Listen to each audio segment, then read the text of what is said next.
should be shareable right now. Yeah. We'll go through the Grammy nominations first. And I didn't even know they were they today? yeah, just came out. That was another all access special bulletin. Hmm. I'm always waiting for the all access special bulletin. iHeartMedia stations converted to Subway. Eat fresh. It just hasn't happened yet.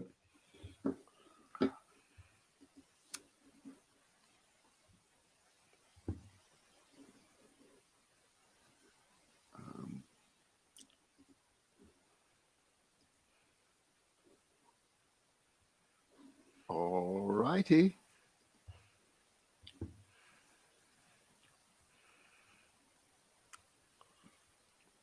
I got this text on Friday, this distress text from Spectrum. Mm. And after I figured out it was actually real, because you don't believe anything anymore. We don't. They said you've got a real problem. We need to fix it real fast because you may just lose your service because of a technical issue that we've discovered. The guy comes this morning.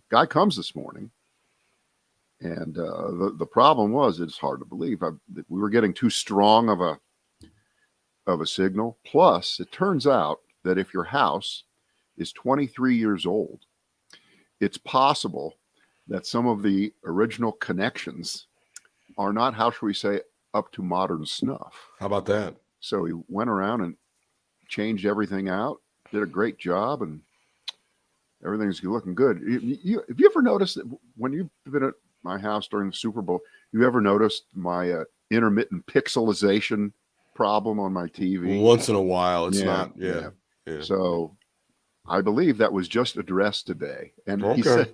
he says this is because when they wired the house, they stapled the wiring to the walls. That sounds right. Yeah. It has the ring of truth to it. Right. And I said, well, that's just not possible. I mean, we had the best in the business. Yeah. These guys were smoking the best pot when they built our house. Classic. So this just adds on to if you live in a house long enough, just everything gets revealed. There's no question. As being troublesome. It was great. The guy was good. He was very nice. Very nice. All right. Here we go. Boy, the people that get to hear the pregame, they are so lucky, aren't they? This is gold. Gold, I tell you. Gold, Jerry. It is the Brad and Britt cast for this day. So I'm going to stick by this. If you're a U.S. senator, a Republican U.S. senator, and they ask you who's the leader of your party right now, and your first response is, "We're not a cult." Okay, if that's your response, then guess what? You're a cult. That wasn't the question. If I had asked you, "Are you a cult?" that would be an appropriate response to that question. But you had to go there. You brought it up. Yeah. I didn't ask you that question. That's correct. And the answer is it was Senator Bill Cassidy from Louisiana, who's actually he's a pretty intelligent guy. He's a medical doctor and the rest. And he's obviously sold his soul to be a U.S. senator. Now, see, you can be a medical doctor and a senator if you're not a complete fraud like Dr. Oz. It can happen. It does happen. There are several other doctors, right? Barrasso, the guy from Wyoming, I think he's a surgeon. So Cassidy is the counterpart to John Kennedy, the other senator from Louisiana. Yeah, and I know what you're saying. Is their duo better, worse, or equal to the Ted Budd, Tom Tillis duo? I can't imagine anyone has a worse duo than North Carolina has. Honestly, in terms of acumen, in terms of intelligence, in terms of can do, and I can't really see anybody having a worse one than us. Yeah. So do you like my letter in the paper? No, I haven't seen it. You haven't seen my letter? Unfortunately, I have not. No. Oh my! Can I read it to you? Sure. It's I'd love to hear you. I actually, this is true. I got a Facebook Messenger message from someone who I don't know. They're not a friend, and they were just asking me, "Are you the Brad Krantz who wrote that letter that was in the News and Record today? If you are, thank you. That's all. That was very nice. Well, that is Very nice. So here's the letter. I wrote this on Sunday. Mm-hmm. Yeah, Sunday.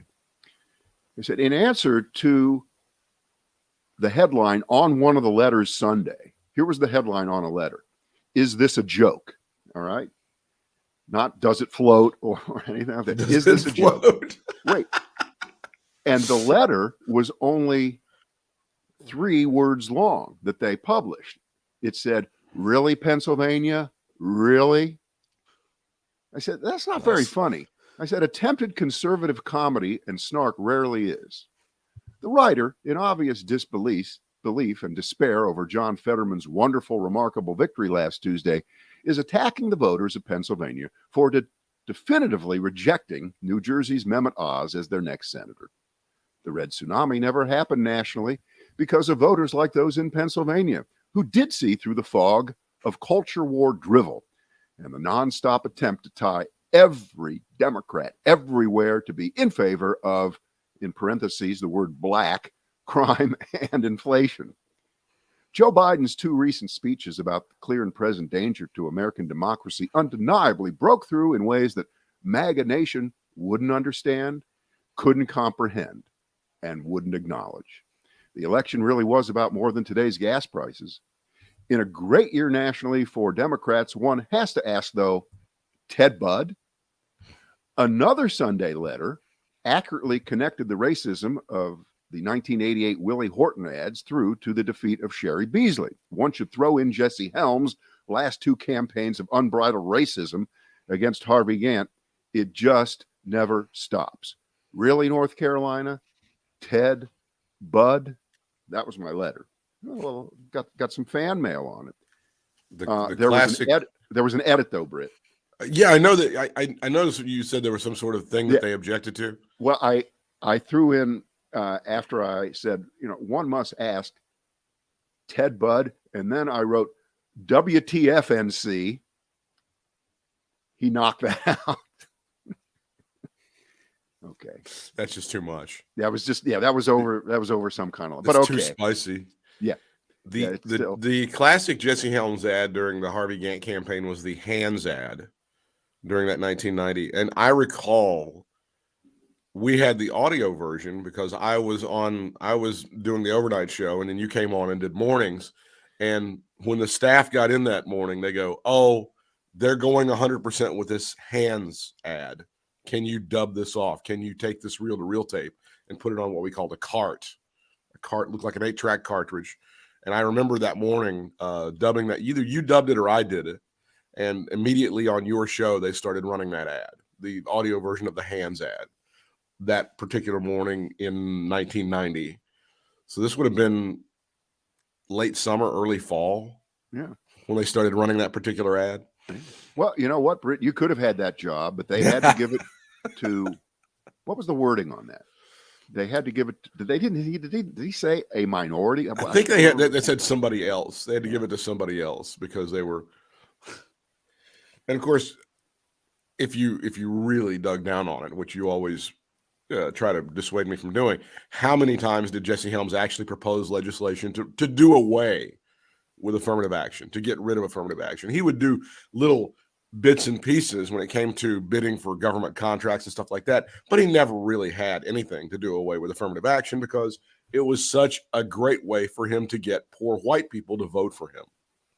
It was such a great way for him. Plus, 1990 wasn't very long after some major court rulings said that race can be used in, I think it was college admissions. Correct. As one factor.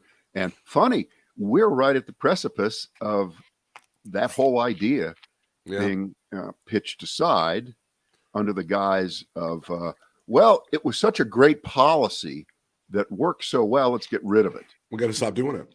We got to stop doing it. But that's a whole other thing. All right, here we go. I put together a list in record time today. Okay. Oman, Donnie's dash for Saudi cash. Adderall rocks. Rupert issues Don the cardboard box of death. Uh-oh.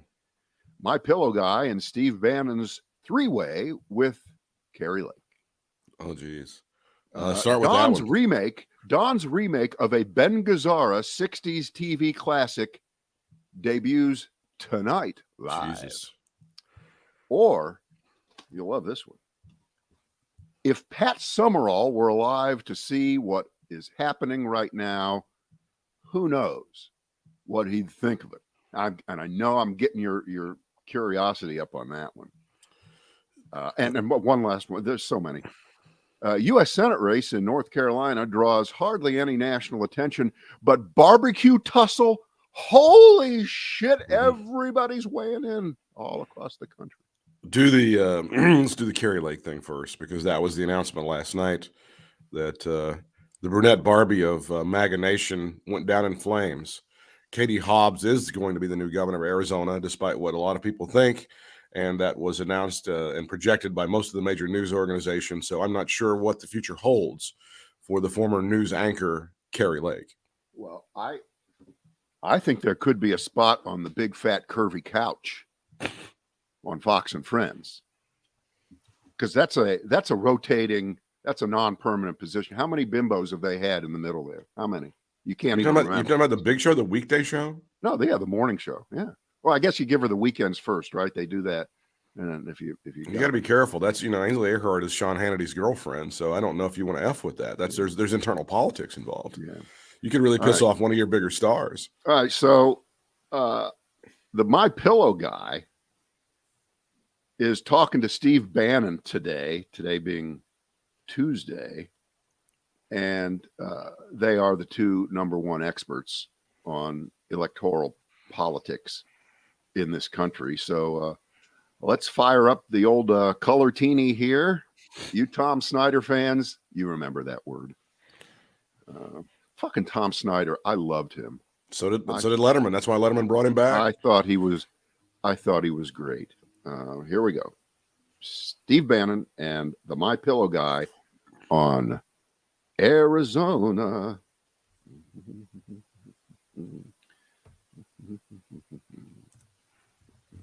Come on, man. Oh, I don't think it's going to have. Hang on. I'm going to get this one. I am determined today.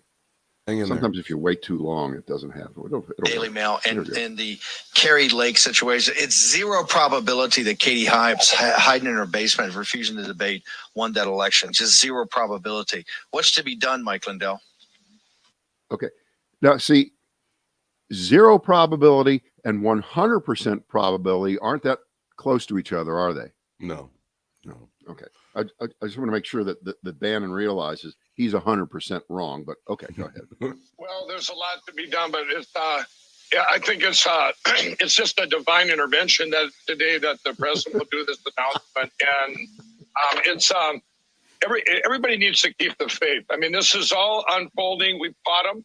They're absolutely caught. Everything that was done in Arizona, they are caught. And like Ben just said, there's a website now they have called saveaznow.com.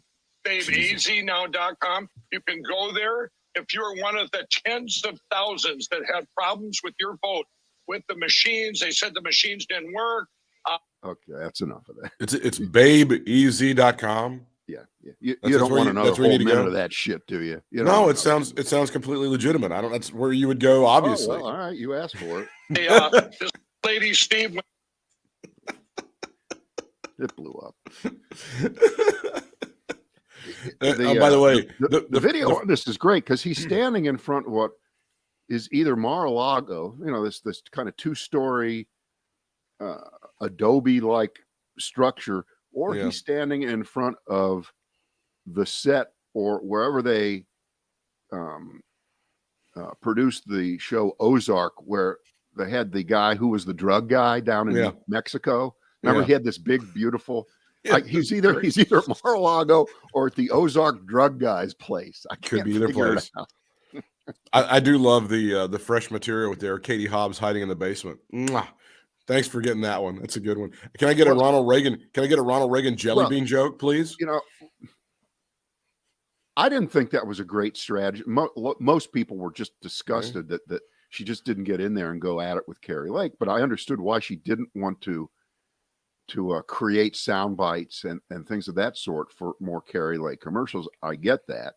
And I guess at some point we do have to step back and go, just maybe sometimes candidates themselves know what's best for themselves. And this was the strategy. And as for campaigning from the basement, which, you know, is another way of saying, okay, why don't you hold fucking idiotic rallies with morons? That's how we win elections in America.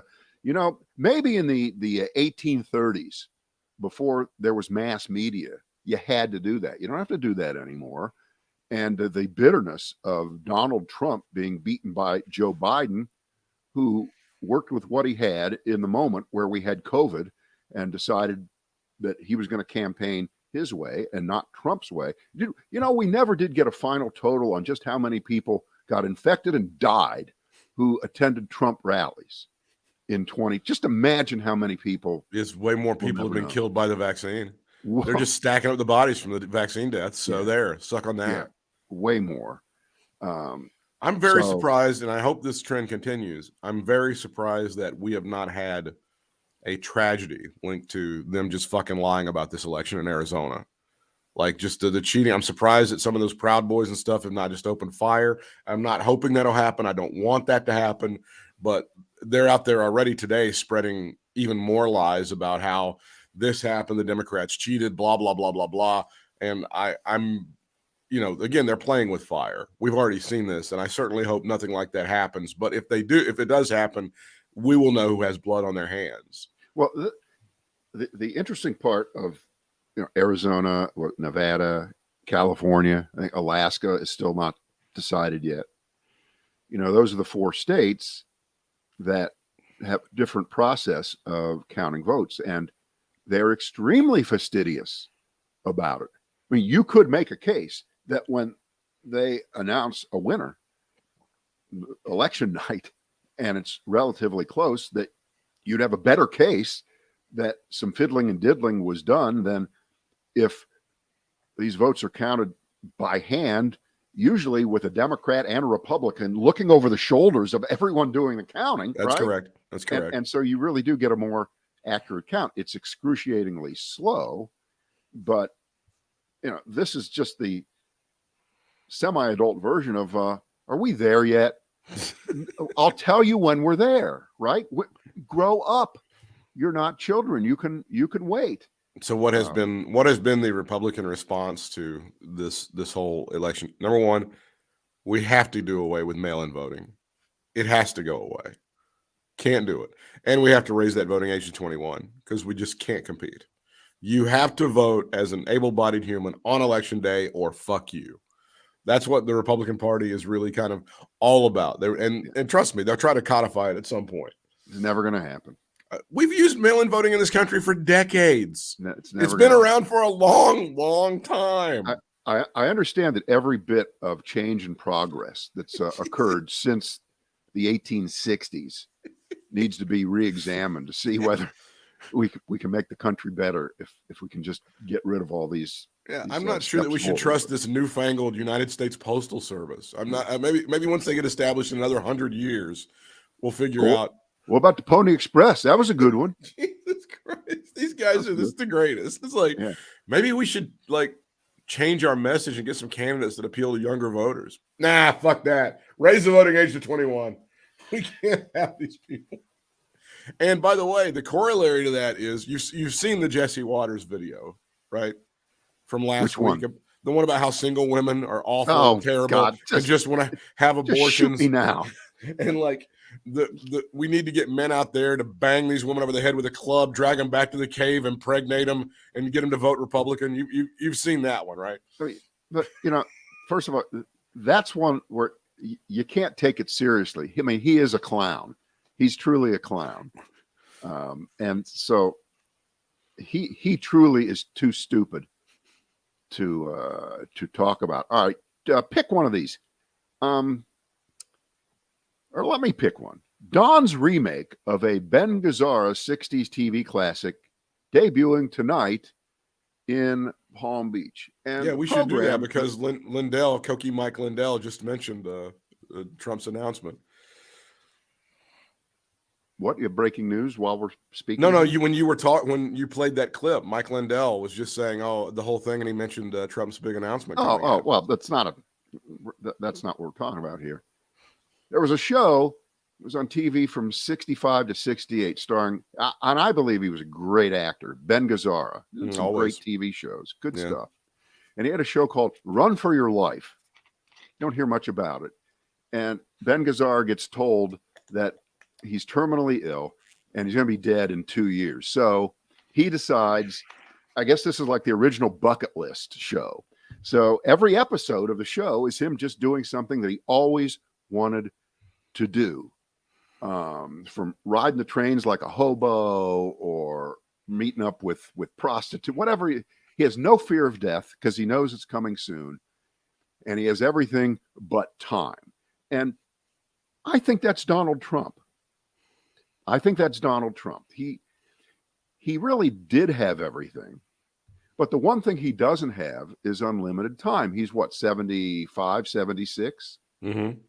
And the real reason that he's going to run is because he thinks this buys him some kind of immunity from prosecution, because he fears several things, as you know. One, just losing, being perceived as a loser, which already, by the way, is now in granite.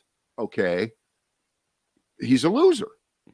He just is. Well, they don't in the see world it that of way. politics. They don't. The supporters don't see it that way. He's I never understand lost. that. He's been I cheated get out it. of everything he's ever lost. I get it, but his supporters will not write history.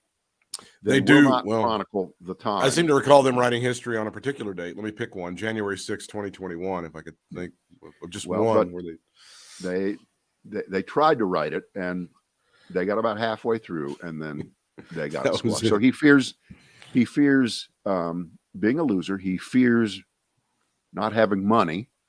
That's right? it. That's it right there. And he fears not being feared. Well, he fears not being feared. he was always going to run because this is the business now. This is the family. He's got nothing else. This is how they bilk people out of money. You've seen all of the stories now about people who thought that they were giving money to actual Republican candidates. Sure. And he got 90% of it, more than 90%. It's still going on. No, it's still happening. It's still going on today. Right now, as Today, we speak. there are fools that are still setting this guy money. And I love this piece. It's in today's Washington Post, talking about what kind of campaign he's going to run. It's going to be leaner and meaner as in, I don't know, better than his last one, because there were just too many people around. This is a guy that never listened to anybody. So this sounds, and there will be no campaign chairman. It'll be a series of rotating fools. What's the difference between this one and the last one? The answer is nothing. But let me throw a name at you that I had never, ever heard before. You ready? Last name is Wiles, Wiles. And her first name is Chris, let's see, Brian Jack, Trump. What the fuck is her first name? Wiles. Now, this is where Britt looks it up and undercuts me trying to tell the story here. Right? I wish I could do that. No. Yeah. Anyway, Susie Wiles is her name. Susie Wiles. She is the daughter of Pat Summerall. Okay. The daughter of the great Pat Summerall. And she helped him in Florida in 16 and 20 so that he would win. Maybe there may be some people in the audience who don't know who Pat Summerall is. He's been dead long enough to where, I mean, I think most people who listen to us are of a certain age and understand, but Pat Summerall was the lead announcer with John Madden for many years on NFL football and was famous for being fairly drunk most of the time. Wasn't he? Wasn't that one of Pat Summerall's deals? I think he went sober for a long time. He was an excellent play-by-play commentator, and he and John Madden were a fantastic pair. They were really, I think most people accept that was the best play-by-play duo in the history of NFL football for television. those guys were something else together. Well, see, Britt, I just remember Pat Summerall as a great kicker for the New York Giants. Did he go into broadcasting? I didn't hear about that. It's funny because the other Giant who did really well in broadcasting before Eli Manning, I guess now you could say, but Frank Gifford. Frank Gifford was legitimately like a really big star in New York and stuff, right? He was a really good player. Oh, and, apparently, Frank Gifford had, how should we say it, a better nightlife. Yeah, than any human being who ever walked the earth. He did. He was Joe Namath before Joe Namath was Joe Namath. Joe Namath. He was so handsome. Oh yeah, and a really good player too. The New York Giants, who played football. I'm not going to say it that way. Summerall's daughter. They were a big thing in the 50s and into the 60s there. Yeah, I think I think maybe Gifford and Mickey Mantle shut down a few clubs at night in Manhattan. I believe that happened a few times. I can't believe you would insult Billy Martin and leave him aside. Good times. So, and I didn't read that much about it. I saw some headlines that there is gnashing of teeth and discussion over how much coverage to give this event tonight, knowing full well, and this is what Trump lives on. He lives on presenting this kind of dilemma to the media, which is, well, you have to cover it because it's kind of news because he was the president and he's announcing he's running. But the last time you did this, you got him elected by over covering him and giving him free time. So, what do you do? I mean, I'm just guessing. This is my guess. That he's going to get no live coverage, none on the 3 cable news networks, or the 2 cable news networks, plus the Republican 24-hour-a-day commercial known as Fox News. Well, don't skate past that because that's kind of a big moment. Because that would be a big moment, but if the Murdochs decide, and the Murdochs look like they've decided, it's all DeSantis all the time. He's our guy, right? And they completely decide, I'm sure Tucker Carlson will protest and cry and like, oh my God, put it on. And if it doesn't happen, I mean, that's kind of a watermark moment for Fox News and for the Murdochs. Well, Rupert Murdoch apparently has picked up the telephone and has already talked to Trump, and this is post midterm elections, and told him it's over. You're done. Get yourself a cardboard box, put all your shit into it, and move out onto the streets. You don't work for us anymore. That's figuratively speaking, of course. But there's too many folks inside the Fox empire who are talking and saying, Trump is yesterday's news, that if it was Trump against Biden this time, that they would actually play it fair and neutral. Yikes. Or maybe even be pro Joe Biden. I mean, that's how much Rupert Murdoch has put out the word. And again, I think Sean Hannity, being the obsequious little piece of shit that he is, he'll jump on the new train, which is DeSantis. Oh, he'll have no problem leaving his lover behind. Not a problem. Can I have that other jacket, please? I need to change coats here. Your problem, again, and this is the 8 o'clock monster that you've created on Fox News, who is now, a folk hero. He's your new Glenn Beck circa 2009, right? That guy. Can you get that guy to just leave Trump behind and not? By the way, that's the problem. That's a great question because, Fox has been really good over the years at what in wrestling as these set up feuds inside whatever family that you're talking about. And Lachlan Murdoch, right, the chairman of Fox Corporation, he told DeSantis, we got your back. So Lachlan, and so what you're really getting to is that it could be the entire Fox empire. It could be 23 hours a day, not for Trump and one guy, Carlson. And they'll let him do it. Yeah. They'll pretend that they just let their people be independent And so that will be a source of curiosity and a ratings builder by doing that. They've done that before. Yeah, we've seen that before, haven't we? yeah.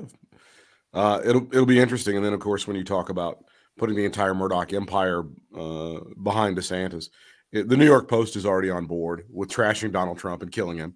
And then you get the Wall Street Journal involved on their editorial page mostly. Yeah, well, no, that's a given.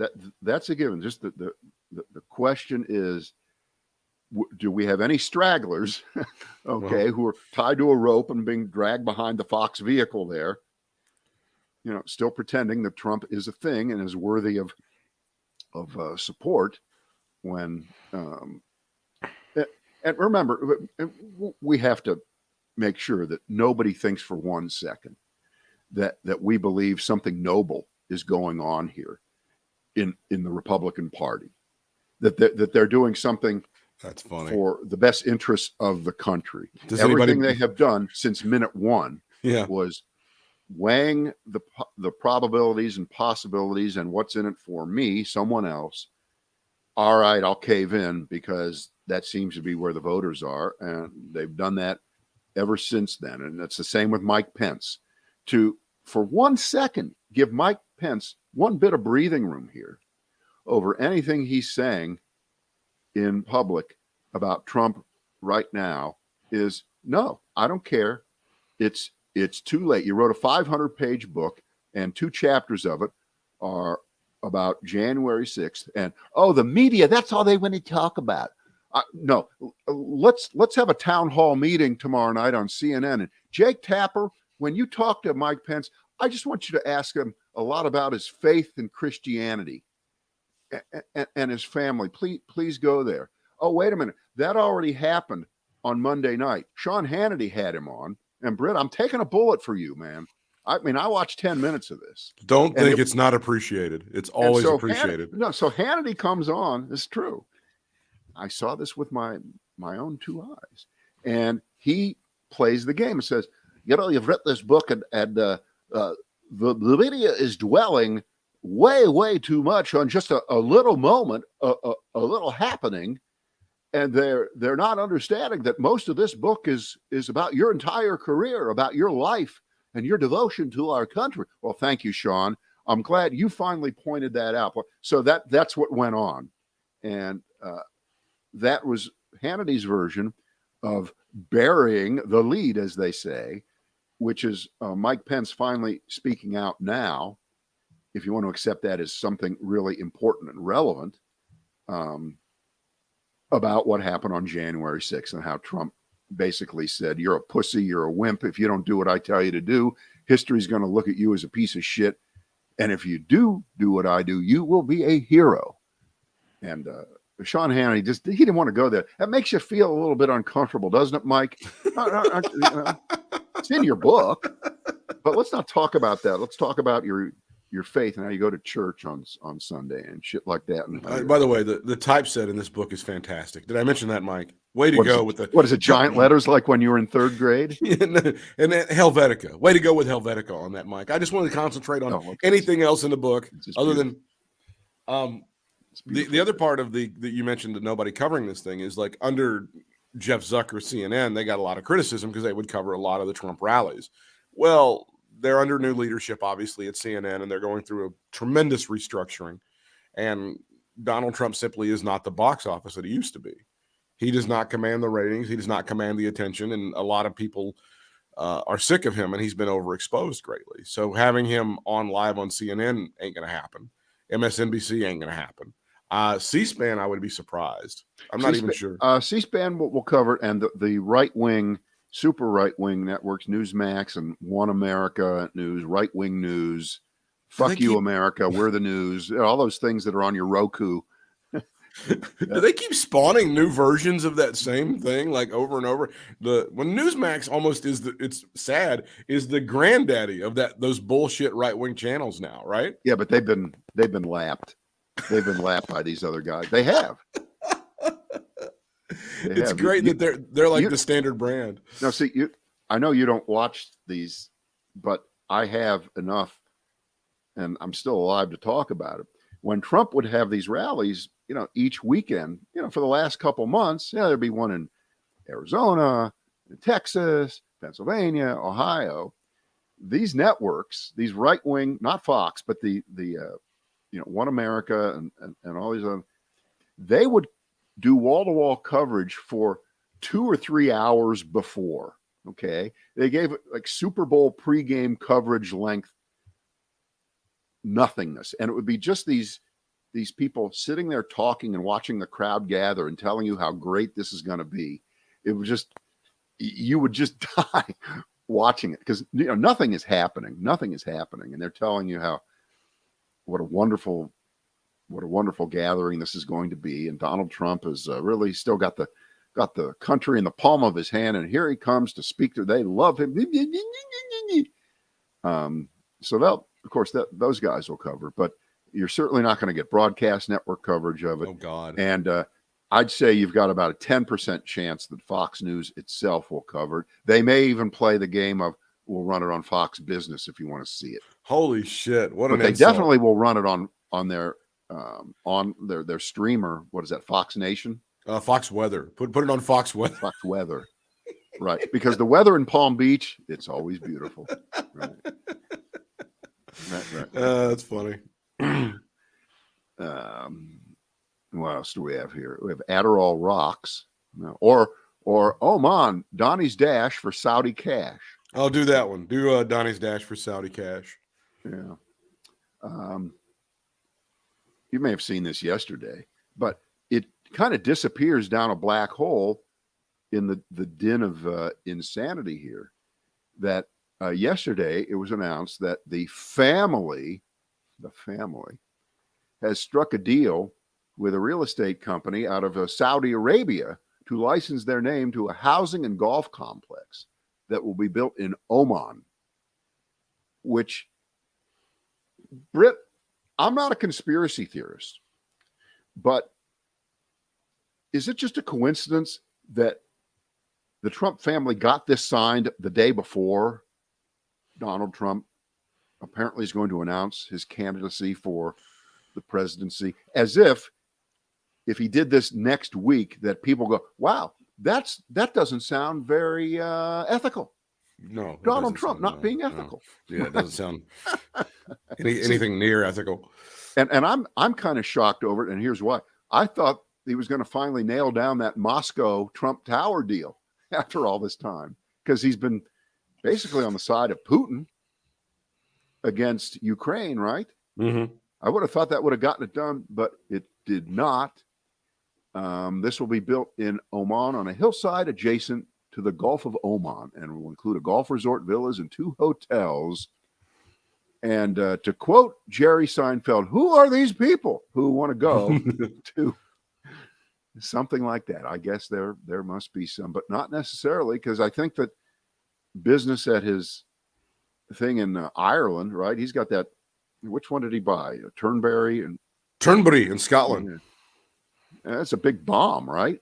Oh yeah, it's been terrible. And again, God bless the Scottish people. They have fought him tooth and nail since the beginning, well before he ran for president.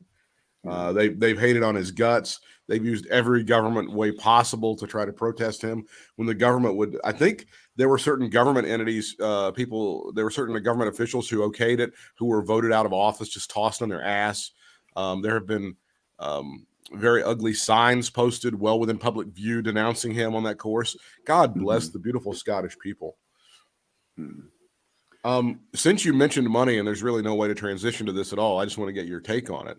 All of this stuff involving FTX and cryptocurrency that's happened over the past 4 or 5 days. FTX was this company that nobody really knew what they did, but they had commercials on the Super Bowl. I believe they were a place where you could go buy various cryptocurrencies, including one that was theirs, one that they had invented themselves. And this genius kid, Bankman Fried, I think was his last name. I think you better get rid of the word genius. Which is very close to Bankman fraud.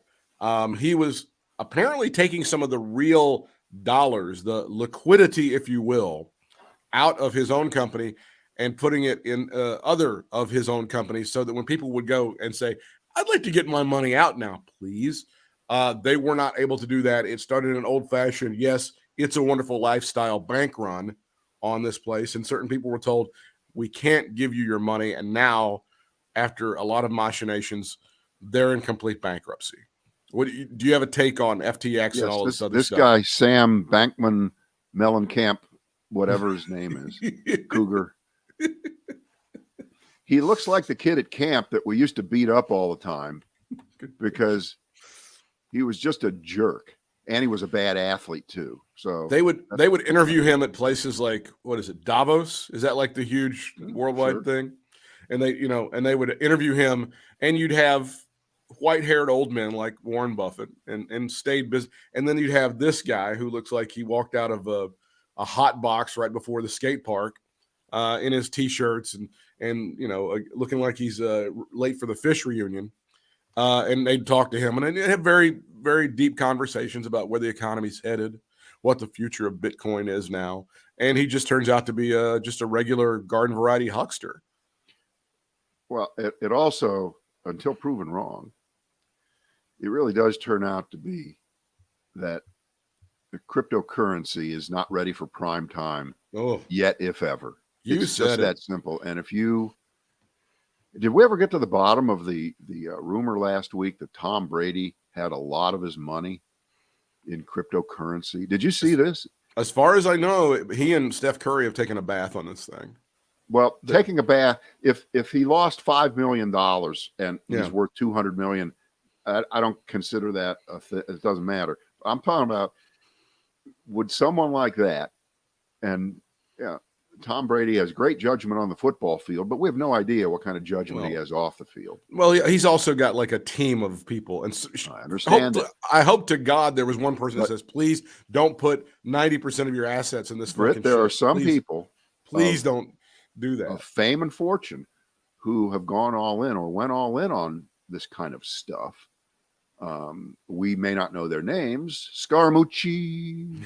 Well, I'll put it this way. I would find it hard to believe that the team of lawyers and accountants around a person like Tom Brady and Steph Curry would allow somebody like them to put a tremendous amount of their assets in this shit. Now, it could happen, but I would be very surprised. Would they be the first athletes to have something like that happen? No. Probably they would not be the first, and they won't be the last. But there's also a self-preservation thing among the teams of accountants and lawyers. Like, we kind of want this person to keep earning like dollars because they pay us. So we're going to dissuade them from making like the worst financial decisions so that we can continue to feed off of the golden goose. Yeah. One would hope. Well, we don't know, but this just, what can I say? And remember, Britt, I'm somebody that did make $461. Holy shit! Trading Bitcoin about a year ago. Holy shit! I did make a tiny bit of money. And then I got out. I haven't. I'm going to go with Warren Buffett and Charlie Munger on this shit. I'm just going to it doesn't make any sense. It doesn't do anything. Stop. There's nothing. There's no there. I'm sorry until further notice. And then one of the great lessons is that this is such a small part of the overall markets, right? It didn't crash the markets. It didn't really make a dent in anything because it's such a small part of everything. It gets a lot of attention because supposedly it's the new wave and people are covering it. But in terms of all that other stuff, it's not really made a dent. 2 words, Britt: buying opportunity. I don't really have any quarter for anybody that's been out there putting, half of your retirement or all of your retirement into this shit. Come on. There were some very visible contrary indicators that when you look back, we've seen them before in other forms, even in our lifetime of hype. And on the Super Bowl this year, when there must have been 4 or 5 different ads. Oh yeah. Including the Steph Curry one, including the Matt Damon one, including the just impossibly disgusting and impossible to LeBron Bronny James one. Larry David for FTX. Larry David, right. Exactly. That was definitely a contrary indicator that the hype had completely overrun the reality and the potential for any kind of real gains that were going to be meaningful and lasting for anyone. And then the second one, and I don't remember whether this would have been right before the Super Bowl or real early this year, when Fidelity Investments, which is, they're the biggest, they are the biggest of them all, biggest one, they handle more money, they have more account, they're number one. Mm-hmm. When they came out and said, we're going to make it so that retirement plans that we manage at companies, 401ks for companies, we're going to make it so that the people at those companies can, quote unquote, invest in Bitcoin, cryptocurrencies, as part of their retirement mix. It isn't just going to be stocks or index funds or things of that. So we're gonna when they did that, some people said, well, that's just proof that it's being accepted as the real thing, as a real deal. Fidelity wouldn't do it if it wasn't. And it turns out, yes, they would. Yes, they did. And you can just imagine how some people probably made some shifts when that happened at companies. And right now they're holding the bag. And of course, your only comeback on that is, well, it's a long-term venture. It's a long-term investment. I'm not retiring for 25 years, so you can laugh at me now, but it's coming back. And okay, all right, you could be right. Nobody can really even. I'm sorry, and I'm an old guy. I'm fairly tech savvy. Nobody can really explain what it is or what it does or how you get it. And then there's the cold storage part of it, and then it's stupid. It's ridiculous. It's a fantasy, and this has helped expose all of that, I hope, to some people. I hope this is a wake-up call for some dumbasses. I'm sure it woke up a lot of people over the weekend. I'm sure it did. Because this guy looked like him. He looked like an ass. Look at him. Oh my God! I just smacked him. He looked like an ass in real time. He's tweeting out, "I fucked up. I didn't know what to do." He goes to one of his competitors. "Will you take us over?" "Yeah, we'll take you over." "Oh no, we're not taking you over. Fuck that. Bye." And then next thing you know, it's bankruptcy. Because what you have is worthless. Why do I want to take it over? Why do I want to assume? You know who Scott Galloway is, right? The NYU Stern School of Business professor. You see him on a lot of stuff. He's on with he's on with Curious. Yep. Have you heard their interview? The latest one. Yeah, because they go over this and I saw it, and I'm trying to. It's pretty cool because they time while I'm fucking off to listen to it. Well, they contrast the behavior of this Bankman-Fried boy and what happened with Mark Zucker when he had to fire a shit ton of people over at Meta. And they said Mark Zucker was so statesmanlike. It's Zuckerberg. Zuckerberg.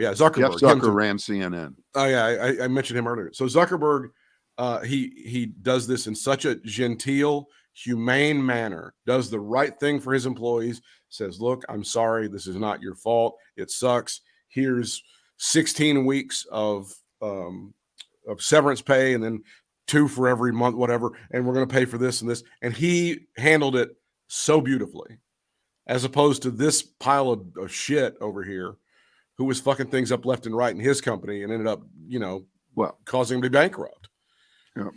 Without suddenly putting a crown on Mark Zuckerberg's head as being, Mr. Public Relations here. To be fair in the situation, Facebook does have money. They're not going bankrupt. They're not going out of business. They still generate billions and billions of dollars every quarter in profit. So yeah. He can be that way. He should. You mean he's not secretly squirreling away? The fucking crypto thing. That guy, there was no money, right? No. It was all gone. Well, there's money here, and we have enough to cover if some people wanted some of their money back. So what I'm going to do is I'm just going to take that and put that over in this business over here. Yeah. And this business over here. There's a 3-word description of what you're talking about. It's called get in line. That's what happens in these cases. And You know, and now if you're about in position number 3,000 as just a quote unquote investor when something like this goes into the toilet, you are so far behind anybody if there's anything to be recovered and distributed. And as again, even in the Bernie Madoff case, as bad as that was, they did recover a lot of that money, a lot of it, and got it back to a lot of people that had been wiped out. This is worse than that. It's hard to believe something could be worse than that, but it kind of is in its own way. Yeah, but it's also kind of, it's the tale as old as time, right? I mean, you should have been able to see this coming. You should have been able to see this coming up 85, about 20 miles away, right? Well, we can sit back here and say this because, we're not involved in it.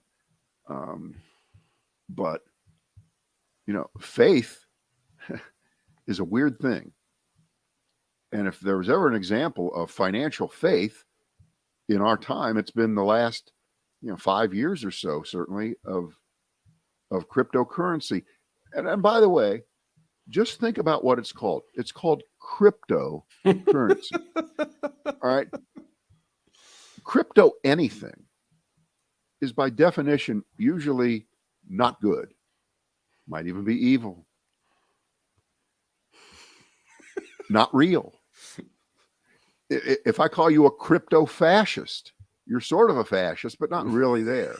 And I believe that's what William F. Buckley called Gore Vidal in their famous debate. Crypto fascist? Yeah. Not a pseudo, but a crypto? Yeah, crypto fascist. Well, that must be why the LA Lakers are having such a shitty season, because they play in the new crypto.com arena. Is it still called that as of today? Because I know they already changed the thing down at Miami. It's a different company, Brad. It's a different thing. It's still, the FTX was the company in Miami. That's the one that's gone tits up. The fake company in LA is still in business as of today. Wait a minute. We're a podcast, Britt. Someone could hear us an hour after we record this and they could already be gone.